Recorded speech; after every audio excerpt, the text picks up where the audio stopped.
So this morning I want to talk about contentment, and I recently ran across a quote. There was no attribution, so I can't credit it, but I thought it really describes our path and really resonated with me. And it says, quote, "A great contentment is to be found walking the middle way, whether with neither lack nor surplus, all things are in balance. Craving is put to rest, and there are sufficient things for life and happiness to thrive. Our insatiable desires have been calmed but not suppressed, and we find peace no matter what situation we are in. Of the mind states that flow from our practice, contentment is one of the most precious," close quotes. And I really think this really captures the essence of contentment and also how the middle way is really the path toward contentment. And this idea offers guidance for navigating our challenges, for cultivating balance, and finding peace within ourselves and the world around us. And the middle way is really one of the Buddha's foundational and important teachings. You remember he was um, vacillating between um, indulgence and sensual pleasure in the palace and asceticism, which he initially tried until he came to the middle way. And he really advocates for a life of moderation, avoiding the extremes of self-indulgence and self-denial. And he discovered this, as I just said, after years of walking around in the wilderness, eating 1 grain of rice a day, supposedly, which left him both physically weakened and spiritually unsatisfied. And he realized that neither the pursuit of sensual pleasure nor the harsh rejection of the body were going to lead to freedom from suffering. And instead, the middle way offers a practical path of balance where we meet our needs without succumbing to either greed on the one hand or deprivation on the other. And I think in today's world, this teaching is more relevant than ever because our modern life really pulls us toward extremes. You know, whether it's the consumer-driven pursuit of more, or for some, the opposite urge to reject materialism entirely. The middle way reminds us that contentment is not found in accumulating wealth, possession, status, nor is it found in stripping ourselves of all comfort. Instead, it is found in sufficiency, recognizing what is enough and letting go of the rest. And recognizing what is enough really is a function of our wisdom and discernment as we cultivate that. You know, the emphasis there is on contentment as one of the most precious fruits of walking the middle way. Now, contentment is not just a passive resignation to life circumstances. It is an active engagement with the present moment, free from the grips of craving or aversion.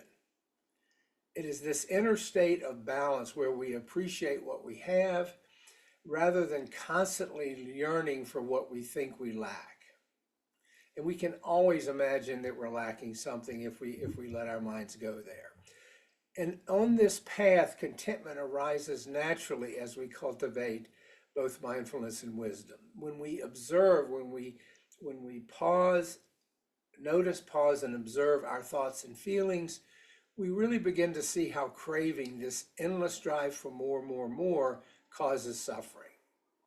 This craving, the Pali word for which is tanha, is not just about material desires. It includes the longing for recognition, the longing for perfection, control over the uncontrollable, and on and on.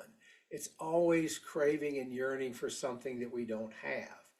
When we practice mindfulness, we see how the desire for these things pull us out of the present and into a state of restless dissatisfaction. But by calming through our practice these insatiable desires, and they are insatiable, we can never fulfill them completely. As the quote suggests, we free ourselves from this constant perpetual cycle of suffering. And this doesn't mean suppressing our desires or denying our needs.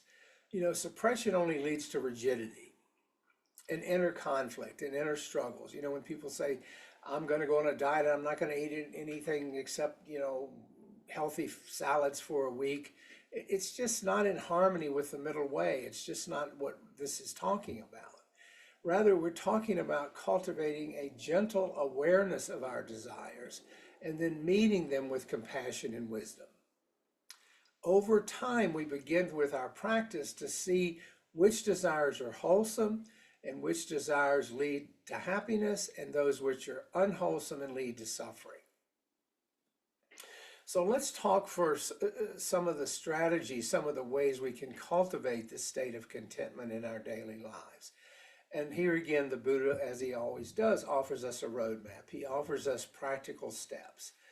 The first of which, and it's really fundamental to cultivating contentment, is gratitude practice. It is one of the simplest yet powerful ways to nurture contentment. By taking a moment or two or maybe more each day to reflect on what we have, our health, our relationships, the food we eat, the shelter we live in, we shift our focus from what is lacking to what we already have, to what is already present in our lives. We cease taking these things for granted. You know, I went years in my life taking all that for granted.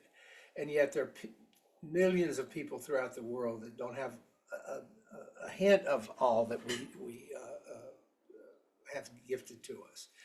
Gratitude softens the mind and opens the heart to joy. It's a very powerful practice. Then we have mindful consumption. The middle way can be applied to how we consume, whether it's food, media, material goods, relationships, accolades, whatever. Mindful consumption means pausing to ask, do I really need this? And what if I wait 10 hours, 12 hours? Do I still feel I really need it? Sometimes putting in that pause, that lengthy pause, really helps us mindfully see whether we need something or not. Yes, we may want it, but do we really need it? And will this thing bring lasting happiness or just a fleeting sense of gratification? This mindful reflection helps us avoid overindulgence, helps us stop pursuing things thinking they're the source of our happiness, while ensuring that we meet what are legitimate and genuine needs. Then there's simplifying life. Contentment often arises when we get a lot of the noise out of our lives, when we simplify them by letting go of unnecessary possessions. We fill our lives with stuff which we normally don't need. We fill our lives with commitments, with distractions. I am a case study for this. And in doing and letting go of some of that, we create space for what truly matters.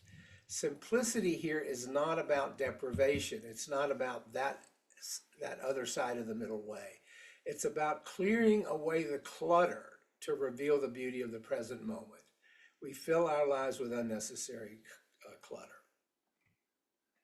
Another important practice is cultivating generosity. The practice of generosity, or dana, is a powerful antidote to craving. We're going to talk about that a lot on Saturday. But just briefly today, when we give freely, whether it's our time, our resources, or even moments of kindness, we loosen the ego's grip. We loosen the grip of selfishness, and we connect with others in a spirit of abundance. Just giving them a kind word. Generosity helps us see that true wealth is not in what we hoard, but in what we share. Developing equanimity is an ability to remain balanced in the face of life's ups and downs. And this is another way to achieve contentment. By cultivating equanimity, we learn to accept life as it is rather than constantly striving for what it should be. That constant striving for what it should be, as you know, can create tremendous suffering. Equanimity allows us to find peace no matter what situation we were in, as that quote I read earlier beautifully states.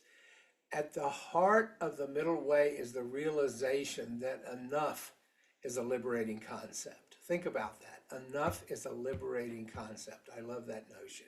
When we embrace sufficiency, we free ourselves of this endless treadmill of chase for more and more. You know, we're not the hamster in the wheel anymore. This doesn't mean we stop aspiring. It doesn't mean we stop growing, but it means we do it with wisdom, with discernment, and with a sense of contentment rather than a chronic feeling of lack. As the Buddha says in the Dhammapada quote, contentment is the greatest wealth. I love that quote. Contentment is the greatest wealth. When we walk the middle way, balancing our needs and desires, we discover a deeper kind of contentment. One that is not dependent on external circumstances, but arises from within using these practices that I just described. And the beauty of this is that this inner peace, once we achieve it or once we taste it, is unshakable because it's rooted in wisdom, it's rooted in compassion, and it's the profound understanding of the impermanence of everything in our lives. And this is just not some esoteric philosophical ideal. It is a practical day-to-day path for living a balanced and fulfilling life.